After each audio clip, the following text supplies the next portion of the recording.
په فرما فلسطین مه چغېږئ د خپل په وینو سور چمن وزیرستان نه وینئ تورلنګیانو پښتنو ته خو ډېر زیات تکړی تورلنګیانو پښتنو ته خو ډېر زیات تکړی خو خدای ګواه دی په کشمیر کې بیا هندوان نه وینئ وایي څوک چې ژبه د پښتو وایي افغان دی څوک چې ژبه د پښتو وایي افغان دی چې یې نه مني پښتون نه دی ګل خان دی څوک چې خپل تاریخ ته شا کړي هغه ورک شي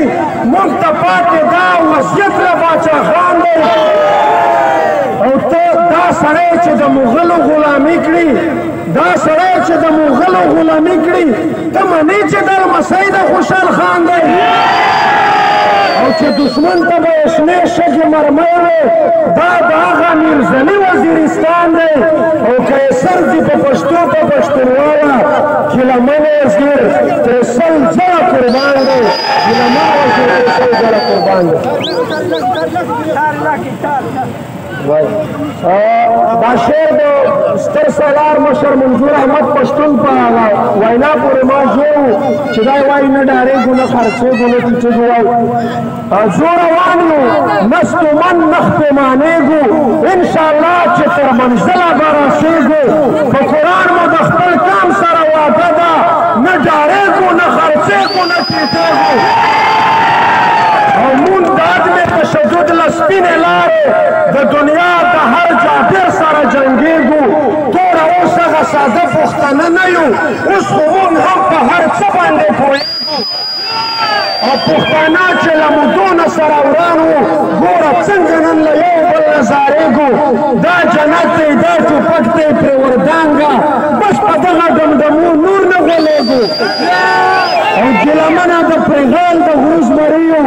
ګیلمنه د پرېغال د غروز مریو له زندان او زولنو نه په شا کېږو بسم الله الرحمن الرحیم څومره هم زموږ درانه عزتمن پښتانه دلته ولاړ یي ټولو ته د زړه د تله سلام کوم السلام علیکم ملګرو پښتونخوا وطن د جنګونو سره مخامخ او د داسې جنګونو سره چې هغه هېڅ د پښتونخوا د مفاداتو نه دی یو طرف ته د پښتنو وطن ټارګېټ دی بل طرف ته د پښتنو وجود ټارګېټ دی نه د دوی وطن څوک پرېږدي نه د دوی وجود څوک پرېږدي هم پښتونخوا وطن لرو بر وطن هلته دوی د دوی وطن وژنه روانه ده هم دغه پښتانه چې نورو ښارونو ته نورو ځایونو ته لاړ شي هلته یې هم نه پرېږدي پښتانه د ډېر غربت د لاسه د بېوسۍ د لاسه کراچۍ ته راشي بل ښار ته راشي ریړۍ به ولګوي یا به یو څه وړوکی سامان خرڅوي خلک یې هغه ته هم نه پرېږدي تر دې حده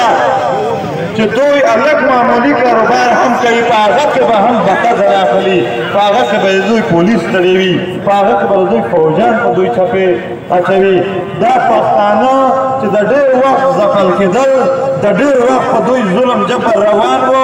بیا پی ټي ایم جوړ شو بیا پی ټي ایم د دوی پوښتنه وکړله بیا هغه جابر هغه ظالم چې په دې ښارونو کې بیا ظلم کولو نن هغه پټ نشي تېرېدلی هغه روان ورغ د نن ورک شول چې کله پی ټي ایم راغی ستاسو هر جابر و ظالم به دا پی ټي ایم داسې ورکوي اوس به د دې وطن رسوي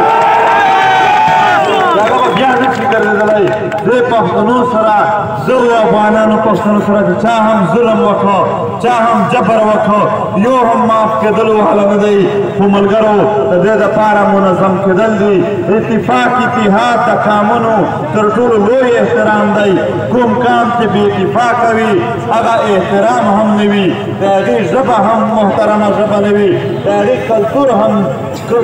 یو محترم کلتور نه وي هغې پټکۍ هم محترم پټکۍ نه وي چې کله د دوی اتفاق وي هلته د دوی هر شی محترم وي هر څوک یې عزت کوي زموږ ژبه دی چې چېرته هم تاسو وویله بیا به زیات چیکینګ درنه کولو بیا به ته تنګولې چې کله به د پښتو ژبه په چیک پوسټ خبره وکړې خو چې کله پی ټي ایم جوړ شو بیا آصف غفور هم په پښتو ژبه شروع کړلې زموږ د اتفاق اتحاد برکت دی موږ به خپل اتفاق اتحاد کوو خپل کام د خپل وطن ژغورنه به کوو کراچۍ موږ یو پرامنه کراچۍ غواړو هغه کراچۍ نه چې په هغه کې دوی خو د راګناګانو ښار ورته وایي خو د پښتنو دپاره تیارې وي نه نه نه داسې ښار چې په هغې کې د پښتنو دپاره هم رڼاګانې وي انصاف وي دوی خپل روزګار کاروبار چې چېرته هم په کوم انداز کول غواړي دوی ته به څوک څه نه وایي او چې یو پښتون هم یو د ریړې والا پښتون هم څوک تنګوي موږ ټول به ورسره ودرېږو ټول به ورسره هیڅ چاته دا اجازت نشته دی چې هغه د پښتنو استحصال وکړي هم د دې دپاره چې د کراچۍ پښتانه چې دوی د سفر ژوند لري دا خو په کراچۍ کې دي پښتانه چې د دنیا په کوم کونج کې هم وي زه به ځان ورسوم پی ټي ایم به ورسېږي د دوی سره به هلته ولاړ وي ملګرو په شپږم تاریخ باندې د دسمبر د 12مې میاشتې په شپږم تاریخ 2020 ته د اتوار په ورځ به 3 بجې په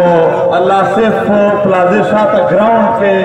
د پښتنو یو غونډه وي هلته به ظالم جابر ته خپل زور او خپل خلک ښیي څوک چې هم په پښتون وطن باندې یې خوا بدېږي چا سره د پښتون وطن احساس وي چاته چې هغه ظلم جبر چې زموږ سره یې وکړه زموږ خلک یې شهیدان کړل هغه یاد وي هغه ټول راسئ هغه هلته ګډون وکړئ څو چې ستاسو غونډې مضبوطې وي دومره به